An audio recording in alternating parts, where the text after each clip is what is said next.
In my last life, my girlfriend put on a wedding dress and married her male best friend. When I found out, I crashed the ceremony and made scene. Everyone there told me I was being selfish, that I shouldn't pick a fight with a dying man. You could have other weddings, they said, but he only has 3 months to live. They threw me out of the hotel. Later, I found out she and her best friend went on a honeymoon. Her social media was flooded with pictures of them beaming, inseparable. I became a laughingstock. Everyone looked at me like I was an idiot, the last one to know he was being cheated on. When they got back from their trip, the guy found me, a smug grin plastered on his face. It's amazing, he gloated. All I had to do was say the word, and I got to experience being a husband. Totally worth it. That's when he let it slip. He never had cancer. It was all a lie to fool a gullible idiot. And I had bought hook, line, and sinker. I snapped. I beat him to a bloody pulp right then and there. My girlfriend rushed over, but when she saw him on the ground, she screamed at me. You knew he was sick. How did you hit him like that? Watching her cradle him in her arms, her face etched with concern, something inside me died. I walked into the kitchen, grabbed the biggest knife I could find, and ended both of them. Then I walked the balcony and jumped. When I open my eyes again, I'm back. It's the day of the wedding. This time, when I walk in and announce that we're through, she's the one who panics. Ethan, what the hell is your problem? Stop making a scene. Leo only has 3 months left. What's the big deal if I help him experience a wedding before he dies? Chloe Miller's voice grated on my ears. I blinked, my vision slowly focusing. There she was, standing in front of me in a brilliant white wedding gown, her face a mask of indignation. And peeking out from behind her, a smirk playing on his lips, was a pretty boy with too much foundation on, Leo Hayes. The self-righteous Chloe and her manipulative best friend, Leo.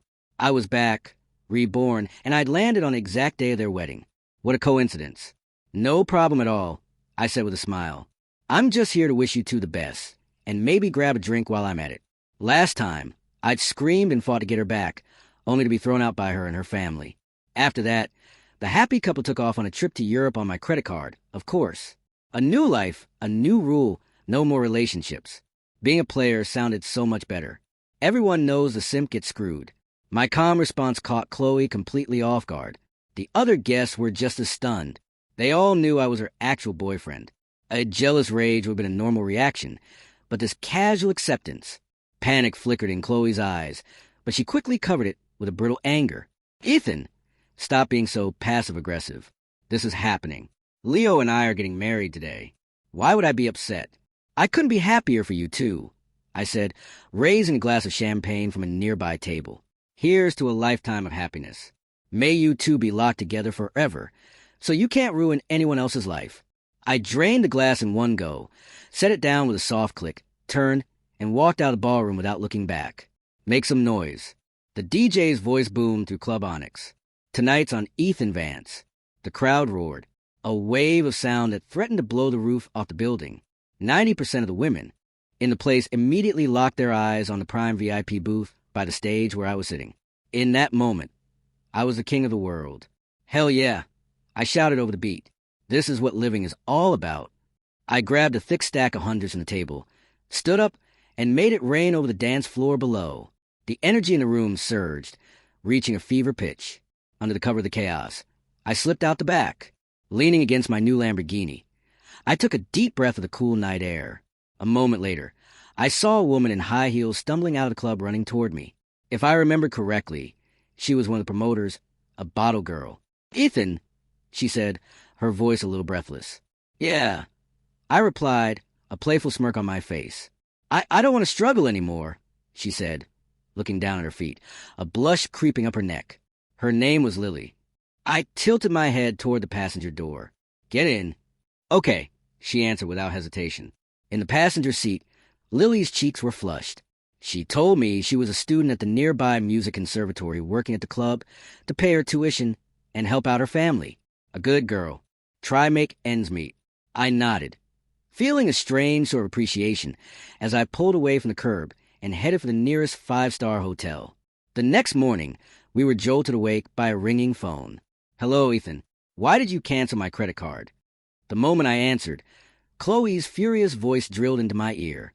If I remember the timeline correctly, this was when she and her dying best friend were getting ready for their little honeymoon to the Malda. Leo, of course, had claimed all his money was tied up in medical treatments. So, Chloe had to foot the bill. I guess she found out her card was declined when she tried to buy the plane tickets. "I'm sorry. Who is this?" I said, my voice dripping with mock surprise. "Why on earth would I be paying for your things? Ethan?" She shrieked. "You are such a petty, vindictive man. Don't think for a second this will make me forgive you." Before she could continue her tirade, Lily stirred beside me. She rubbed her eyes and murmured in a sleepy voice, loud enough for the phone to pick up, "Honey, who is that?" "It's so early." Dead silence on the other end. It was immediately followed by an even bigger explosion of rage. "Ethan, who is with you?" "None of her damn business. Stop bothering me." With that, I hung up, tossed the phone aside, and pulled Lily back into my arms. I figured a college girl would know a thing or two, but last night her movements had been so hesitant, so shy, like a girl who'd never been with anyone before. "So, did he agree to pay Chloe?" "I just want to capture every beautiful moment with you in the time I have left." On the other end of the line, Leo Hayes was getting anxious. Chloe, still fuming from the call, felt a fresh wave of irritation. But then she looked at Leo's pale, delicate face, and her heart softened. "Don't worry," she said, forcing a smile. "I'll make sure your wish comes true." Leo's expression immediately brightened. He wrapped his arms around hers and rested his head on her shoulder, looking up at her with complete dependence. Chloe stroked his hair, a maternal glow in her eyes. "I'm not wrong," she told herself. "This is all Ethan's fault. He's the one being petty. I'm just trying to grant a dying man's last wish. What's so wrong with that?" Life without Chloe was incredible. It was like a weight I never knew I was carrying had been lifted. I spent my days with Lily, traveling, relaxing, enjoying life. She was thoughtful, attentive, and eager to learn. Nothing like Chloe, who argued about every little thing. "Bro, did you know your ex took off at the Malda with some other guy for a honeymoon?" I was relaxing with Lily in a hot spring at a mountain resort when my younger brother, Ryan, called. "Yeah, I heard." "What about it?" Honestly, I'd been surprised when I first found out. Chloe spent money like water and had never saved a dime, always coming to me for everything. If she was still determined to take Leo on that trip, the only way she could have gotten the cash was through high-interest personal loans or maxing out a dozen other credit cards. "Dude, you're not even mad." Ryan's voice was filled with disbelief. "She's someone else's problem now, not mine. Why would I be mad?" I said calmly. "No, I mean, holy bro, my own brother. Are you for real this time?" Ryan was floored. As my only brother, he tried everything to get me to break up with the black hole of neediness that was Chloe. He'd argued, pleaded, even tried to set me up with other people, but I'd been hopelessly devoted. He couldn't figure out what finally made me wake up. I didn't explain. I couldn't very well tell him I'd already died once for that woman, could I? Way too embarrassing. Ryan didn't press. His tone shifted to excitement. "Does this mean you're finally coming back to run a company? You know, Mom and Dad left it for you. You know what? Something's come up. I got to go." The second he mentioned work, I was looking for an out. I was finally enjoying myself. The last thing I wanted was to go back to babysitting a bunch of employees. What was wrong with eating, drinking, and collecting dividends? But he had reminded me of something. Over the years with Chloe, I had spent a fortune on her. The condo, the car, the jewelry, the designer bags. Now that she was out of the country, it was the perfect time to clean house. I shot Ryan a text, sent one of the corporate managers over. I need help liquidating some assets. It wasn't a life-changing amount of money, but there was no way in hell I was letting her keep any of it. A month flew by. I got a text from a number I didn't recognize. It was Chloe. "We need to talk." I ignored it. I was busy shopping with Lily. She was an absolute gem. She never dragged me into designer boutiques, instead finding cute, affordable jewelry shops. For someone who had claimed she didn't want to struggle anymore. She'd spent less than a month than Chloe would on a single handbag. Ping. A friend request from a new account popped up on my Instagram. Normally, I'd ignore it, but not this one. I knew exactly who it was. This was Leo, ready for his victory lap. Sure enough, the second I accepted the request, my phone started buzzing relentlessly. A flood of photos filled my DMs. Leo and Chloe on a beach. Leo and Chloe clinking champagne glasses. Leo and Chloe kissing with the sunset behind them. Lily heard the buzzing and looked over, her expression curious, but not intrusive. She had a perfect sense of boundaries. "Hey, come here. I want to show you something funny," I said, waving her over. She put down the necklace she was looking at and skipped over to me. "Who is this?" she asked, scrolling through the pictures with a frown. "Why are they sending you all these photos of people I don't know?" "Oh, the woman in the pictures is my ex-girlfriend," I said, pointing casually. "The other one is her side piece." Lily's eyes widened, and a look of disgust crossed her face. "That's horrible. How could someone spend their boyfriend's money to go on a honeymoon with another man?" Her expression softened into one of sympathy. "Ethan, I'm so sorry you went through that." "That's not even the best part," I continued, leading her on. "You know who's sending me these pictures?" "Who?" "Wait a minute." Lily wasn't stupid. A woman who could make a snap decision to leave the club scene for a better opportunity. Knew how to read situation. She put together instantly. "I get it. It's the guy from the photos. He's sending them to make you angry." She shook her head. "They're shameless." Hearing her figure out so quickly made me cringe at my past self. I wanted to slap the old me for being such a monumental S. From now on, no more attachments, no more love. My lack of response must have frustrated Leo's pathetic need for validation. He couldn't wait any longer and sent a long block of text. "Wondering who this is? I'll tell you the truth. Leo never had cancer. He just wanted to see you suffer. He wanted to take everything you have." Pretty clever using the third person. I didn't understand how someone with a scrap of intelligence could be so monumentally stupid as to gloat to the person they'd wronged. Did he get off on bullying nice guys? So I sent back a voice message, my tone laced with utter contempt. I could almost picture his face contorted with rage after hearing that one little word. And for my next trick, I immediately blocked and deleted him. No chance for an angry reply. No release for his frustration. After that was done, I wrapped an arm around Lily. "Come on, forget this cheap stuff. I'm taking you to get something nice." "Really, Ethan? You're the best." She squealed with delight. Across town, staring at the red air message on the screen, Leo Hay screamed, "Ethan, you son of a bitch," and hurled the brand new iPhone 15 Chloe had just bought him against the wall. Chloe was starting to panic. She had a terrible feeling that this time Ethan was truly done with her. He wasn't answering her calls. He blocked her on iMessage. When she went back to their condo, she found the locks changed and a new family living there.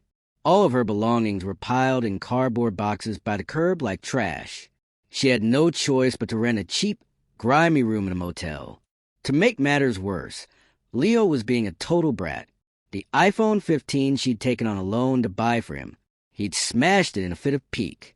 She was about to lose her temper, but one look at his pale, weak face, and she forced the anger back down. "He's terminally ill," she reminded herself. "He's allowed to have a temper." "It's okay," she said, her voice drained. "We'll get you a new one." "Really, Chloe? You're the best," Leo said, his mood instantly lifting. Seeing the adoration in his eyes gave her a small measure of comfort.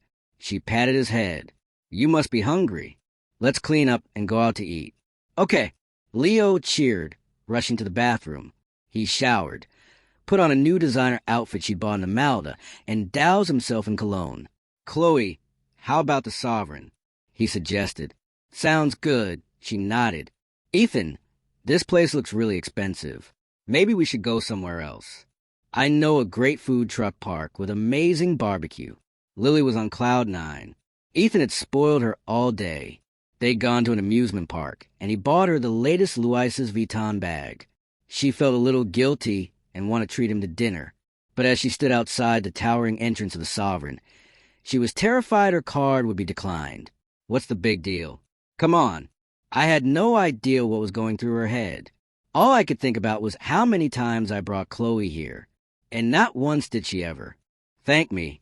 In fact, she'd always order extra to go, claiming she was still hungry. I knew with the clarity of a mirror that the food was for Leo. Hand in hand, Lily and I walked into the Sovereign and settled in for a perfect dinner. Throughout the meal, she constantly put food on my plate, feeding me the first bite of every new dish that arrived. She was a master at making someone feel appreciated. When the check came, The total made her jaw drop. Even so, she insisted on paying. I saw the color drain from her face and knew she was just putting on a brave front. I gently took the bill from her hand. The amount was nothing to me. It had been a perfect day until I saw Chloe walking toward her table. "Ethan," she said, her voice sharp. "Leo," clinging to her arm. "Who is this woman? What gives her the right to be with you? For the love of God, why couldn't I escape this woman?" My good mood evaporated instantly. Chloe noticed my scowl and immediately went on the offensive. "What's with that look, Ethan? Are you not happy to see me? Wow, you're perceptive." I shot back, my voice dripping with sarcasm. "I was hoping I'd never have to see you again for the rest of my life. You're an eyesore, Ethan." "You," Chloe sputtered, her face turning red with anger. "Ethan, come on." Leo chimed in with his smarmy, passive-aggressive tone. "Look how upset you're making Chloe. You know she's your real girlfriend. You just hired this girl to make her jealous, right?" I saw Chloe's expression soften at his words, her confidence returning. "Ethan, I told you I would marry you," she said, crossing her arms and looking down her nose at me. "But if you think these little games are going to pressure me, you're wrong. It just makes you look pathetic." "Got out of my way." I snapped, done with the conversation.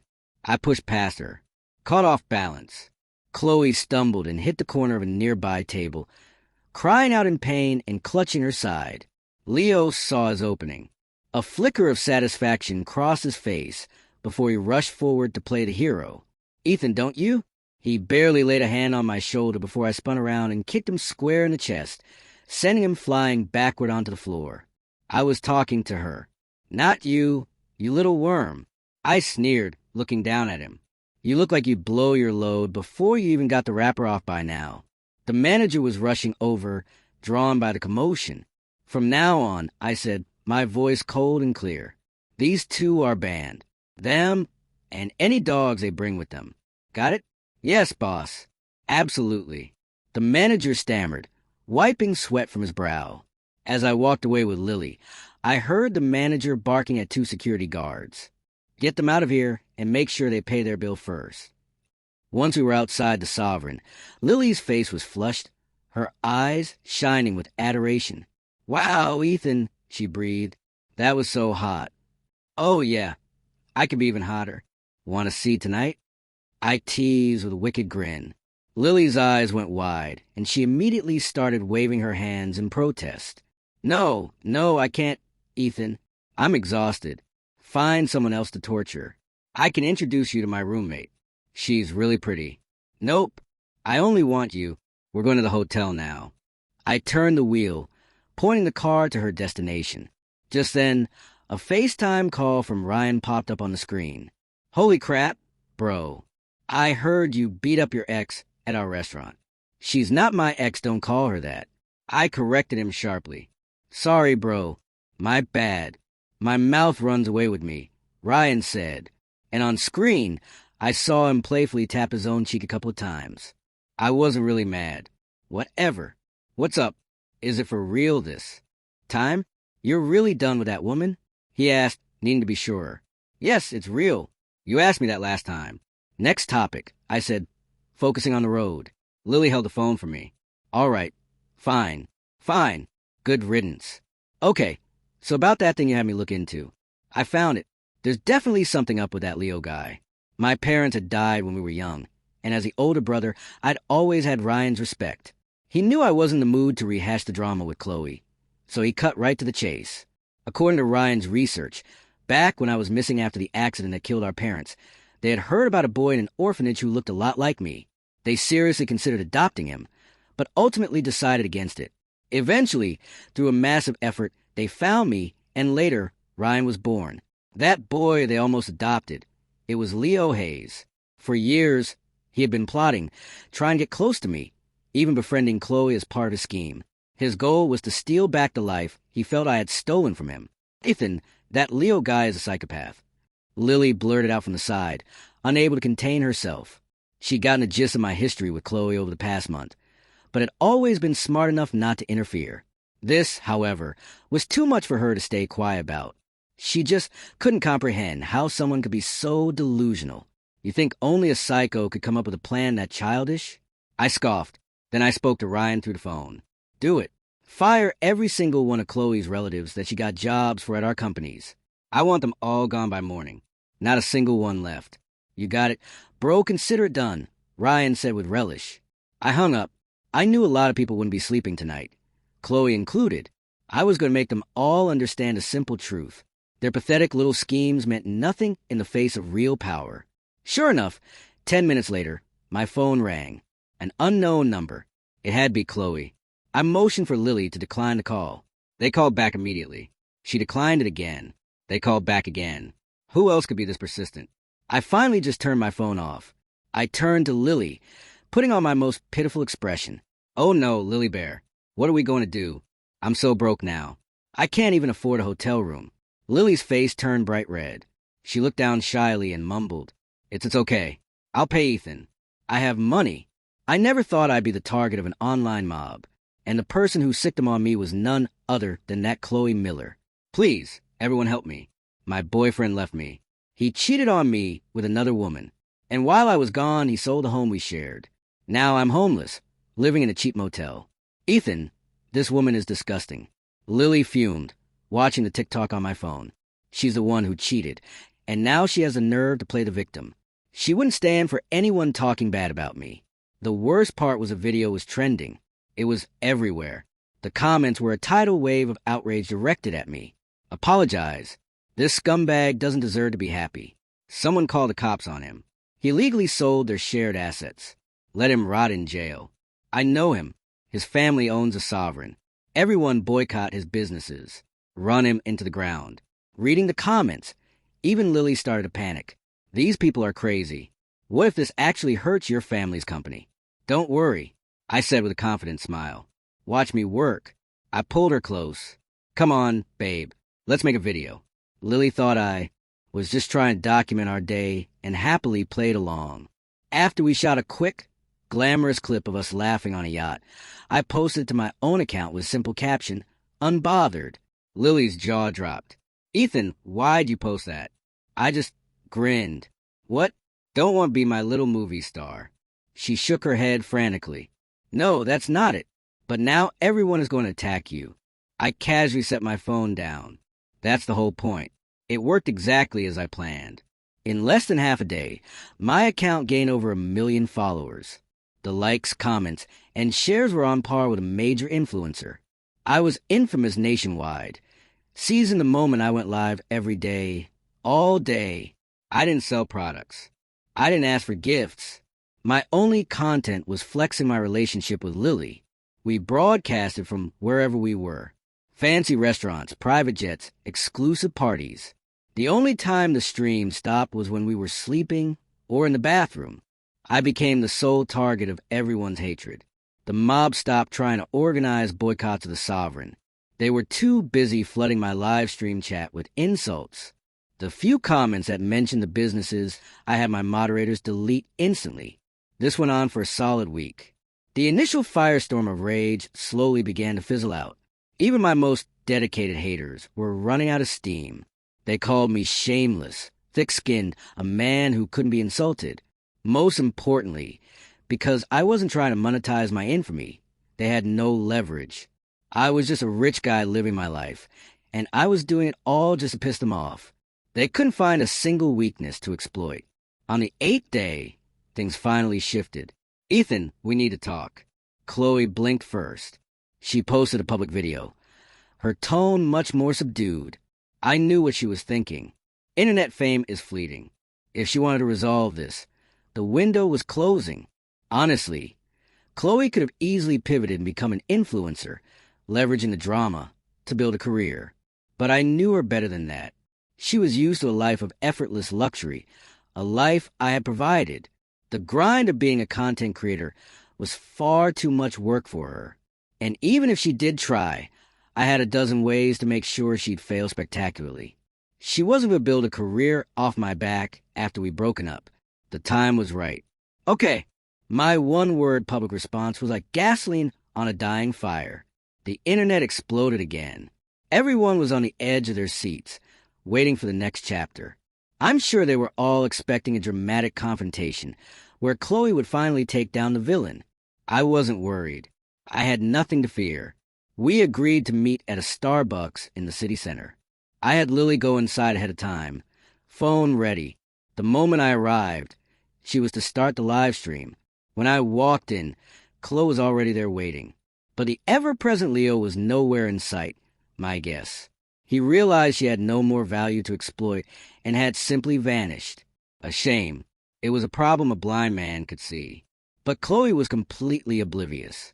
As I approached her table, she stood up and then she dropped her knees. Thud. Right there in the middle of Starbucks, in front of thousands of viewers, on the live stream. She knelt before me. Ethan, I was wrong. She sobbed, tears streaming down her face. Please forgive me. She reached out to grab my leg, but I sidestepped her easily. In that moment, Chloe's life wasn't just bad. It was a nightmare. The motel room was filthy. The sheets were damp. She couldn't afford five-star meals anymore, surviving on cheap, greasy takeout. Debt collectors were calling her nonstop. Her family and friends were all pressuring her to make things right with me. And Leo, he was gone, not answering her calls or texts. She regretted everything, so she decided to apologize. She was convinced that if she just put on a good enough show, if she humbled herself enough, I would melt and take her back. Whoa. Hey, let's not do this, I said loudly, taking another step back. There are cameras everywhere. Don't try to frame me for something. My reaction seemed to cut through her performance, and a chill went through her. Her kneeling also sent a shock wave through her online supporters. The goddess they've been defending was a desperate S. Ethan, I'm on my knees, apologizing to you.